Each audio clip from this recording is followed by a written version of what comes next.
Good morning, good afternoon, and good evening. Um, this is the Angels in Politics broadcast, and of course, I am the creative and artistic manifestation of Angels in Politics, the white collar goon. Um, I just really wanted to provide you with a little bit of information or an exchange of information because this medium isn't simply for me to speak to you, it's also for me to listen.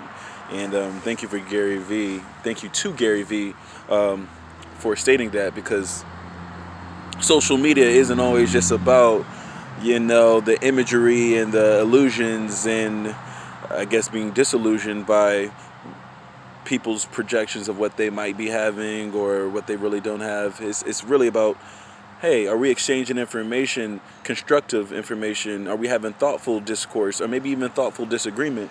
But are we even, am I able to listen? Am I able to retain what you're presenting to me? Are you able to encode, decode, absorb, encrypt my or other people's messages? And ultimately, that will lead to improved decision making.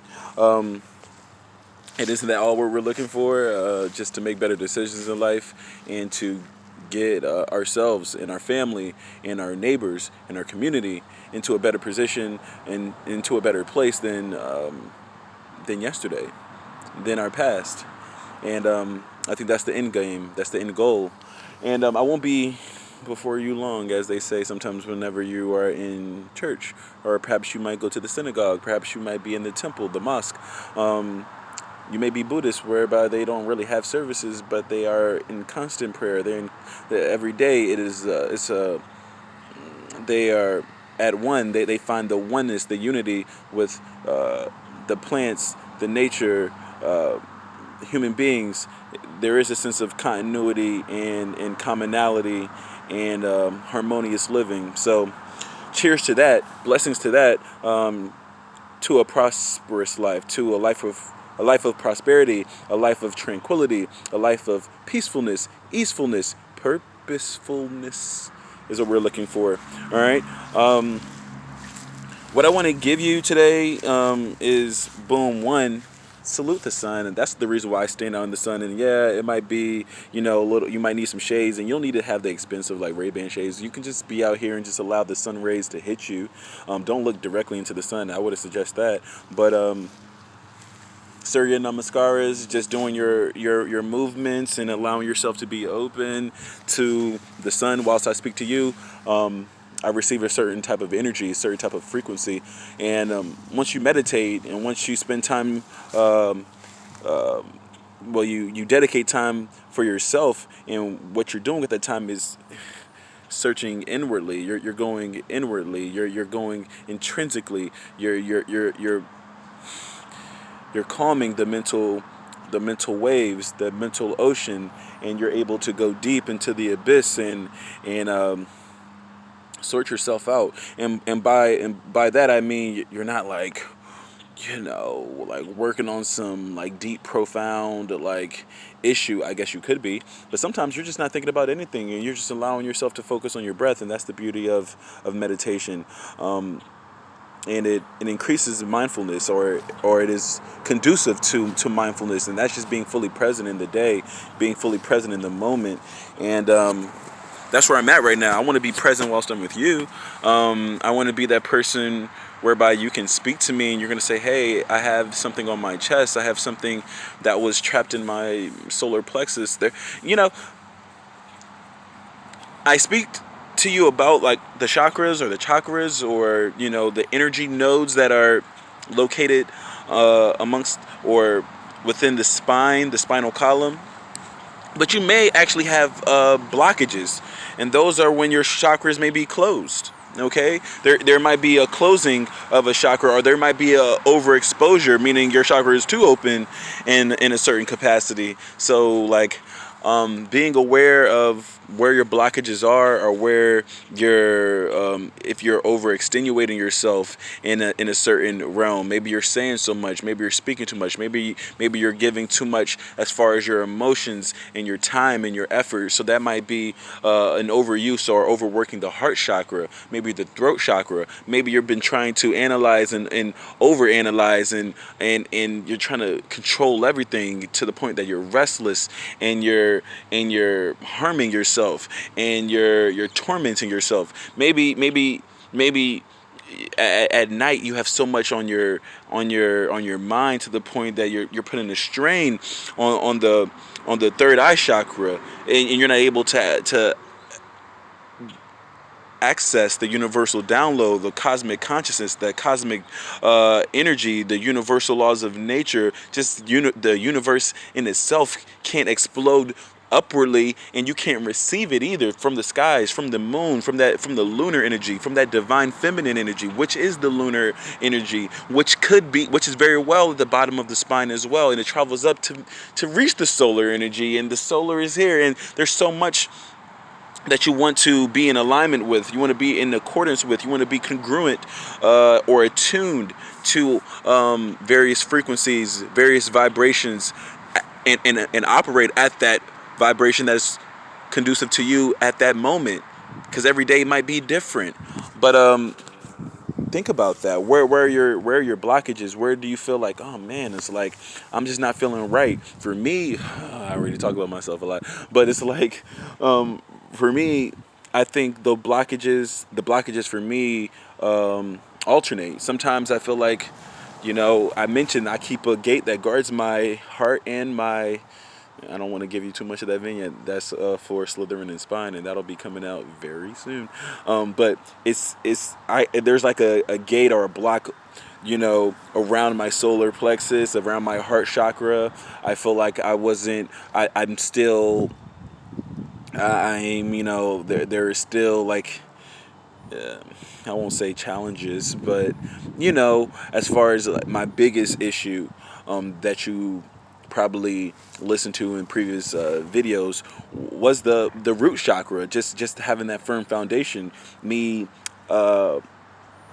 finding or searching for that sense of like meaning in life, and where am I supposed to be in life, and like the true identity for who is Gabriel Hamilton. What is this creative manifestation of the white collar goon? Like, what is the white collar goon really going to be? Because essentially 10 years ago, when I was really like repping that goon in 2011, 2012, maybe it wasn't even 2011, maybe like 2012, 2011, around that era, the goon was just a person who was, dressed up in some decadent clothing with shiny, costume jewelry, earrings, and, really flamboyant chains. Well, not a lot of chains, but maybe a gold necklace and the earrings, and having like, these accoutrements by Urban Outfitters and Obey and all that type of like hype beast type of shit, and wearing scarves around my neck, tying up the bandana like I'm Trunks and I'm interning for Capsule Corp, and I'm stepping out and I'm partying, and I got loafers on with skinny jeans, or I have the boat shoes on with skinny jeans at the same time with the graphic design tee, and I'm drinking a 40 ounce with my shirt tucked in, with an Oxford and desert boots. Like I was really just cultivating an image of like of polarity. Like, oh man, you can be in college, you can be in university, you can be wearing loafers and boat shoes with your shirt tucked in, with a Daniel Cremieux, belt. But at the same time, you probably are out there sipping Old English. You're out there rolling the blunt up at your homeboy's apartment complex. You're out there, living fast and, living for the moment. And that's not the image that I want to promote. I can talk about it, but that's not really the image I want to promote, because I've been there, I've done that, and I've done more than that. And it wasn't leading me. I wasn't. That wasn't leading me to where I needed to be, or that I wasn't in accordance with God. That's for sure.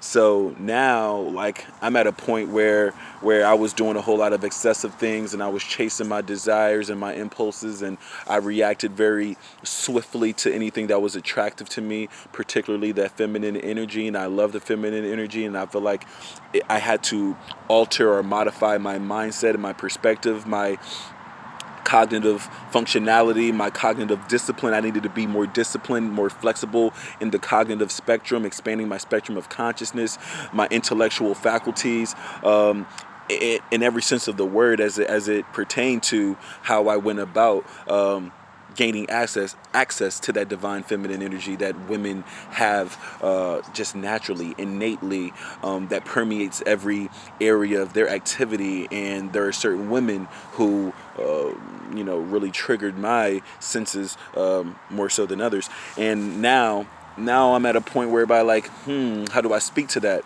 How do I manifest that? How do I help and be of assistance? How do I establish or develop a growth of mindset, not only in women but in the young men?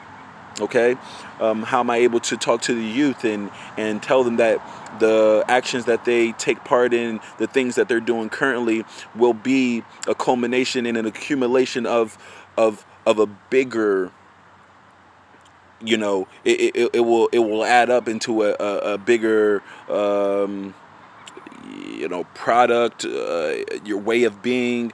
It will manifest itself in ways that you probably didn't imagine. So be wary, be leery, be cognizant of your decisions when you are 13, 14, 15, because the things that you think about when you're at that age will come to pass when you're 16, 17, 18. And by the time you're 18, 19, you think you know everything, and that's when you're having sex without condoms, and you're going to parties wild, and you're drinking heavy, and you're probably rolling up, and you got girls who are out there living fast, and they might be exposing you to stuff that you weren't on. And then next you might try, you feel what I'm saying? And then whatever you were sipping before, you need something stronger. So now it's 100 proof. Now it's Everclear. Now it's absinthe. Now you're drinking you're drinking something heavy. Now you're on something, you might be on a little MDMA, a little ecstasy, a little whatever the case may be. And I can tell you about that because, hey, there's a lifestyle that I've lived, but I'm here to tell you now, I feel good knowing that I've been there, done that, and now I'm all about promoting, like, healthy behaviors. I'm talking about the manifestation and the accumulation of your actions and of your pathologies and how you think. That's going to really predict where you're going to be in the next 5 years, 10 years, 15 years, 20 years. Where I'm at right now, I want you to read what I'm reading. I don't want to stun and be like, you're not reading what I'm reading. I want you to read, and I want you to read something different. Don't be like me. Trust me on that. Be better than me. Trust me on that. Don't make my mistakes. Don't be out there in the streets like I was. Don't get scars on your body because you were drunk in the streets and you were blacked out and you don't know where you are in Venice. Don't be that person who was waking up in the bushes somewhere. Don't be that person who was lying in his own vomit on the floor. Don't be that person who was so blacked out drunk he was urinating on his own clothes and he almost had to get sent to an AA meeting and get kicked off the fucking cruise ship. Don't be that person. You feel what I'm saying? So, like, now I can tell you, like, keep your heart pure, keep your thoughts pure. Ask God, use me as an instrument, and just surrender their ego. Ask God, use me as a vessel, and send the Holy Spirit through me. Have the universal energy, Lord, permeate my body in every sense, in every way, in any and every way that you need me to move. I will be that. I will do that. And once you start living like that, trust me, the people who you come across, the people who you interface with, they're going to see something within you. They're going to see something on you. They're going to see that light. Trust me on that. Matter of fact, don't trust me. Just believe and do what you need to do. Take accountability of your actions. Don't point the finger, say, oh, it was my mother, it was my father, it was my brother, it was homegirl who was talking bad about me and she played me off. That's the reason why I started. It was homeboy who lied on me and who cheated on me, and that's why I started. It was my friends, and it was people who were talking about me and calling me all kind of names and talking bad about me behind my back, and that's the reason why I turned the fuck up. Like, no. You need to do what you need to do, and if you have to show face and turn up and delve into your shadow, I'm telling you, that's the only way you're going to get enlightened. That's the only way you're going to get enlightened. I'm not telling you to run away from your fears. I'm telling you to show up to your fears face first and say, hey, I'm here. What the fuck is up? Assess it, analyze it, fight it. Be the master of your mind. Don't let your fears master you. Don't let your thoughts, and your impulses and your indulgences and all your shortcomings take control of you, and now you're walking around as a 40, 50, 60-year-old talking some I'm still an addict. Fuck that. I don't believe in that. Shake that off. Your thoughts become things. Write it down. Put these affirmations down and say what you will become. Read it, write it, speak it into existence. Stick to your system of synthesis. Stick to your system of synchronicity. Be in alignment with the higher power. Be in alignment with your higher self and become the archetypal, the optimal, quintessential superhero that you are, because you have superpowers, and those are your spiritual gifts. And life is about meaningful relationships, sustaining, cultivating, developing, establishing those meaningful relationships, and using that for meaningful work. And I'm talking selfless work. I'm talking work that's bigger than you. I'm talking work that's beyond you. Work that you're going to be doing for the rest of your life. That type of work. Trust me on that. You're going to be on. You're going to be on and popping. This is the White Collar Goon. Namaste. And Namaskar.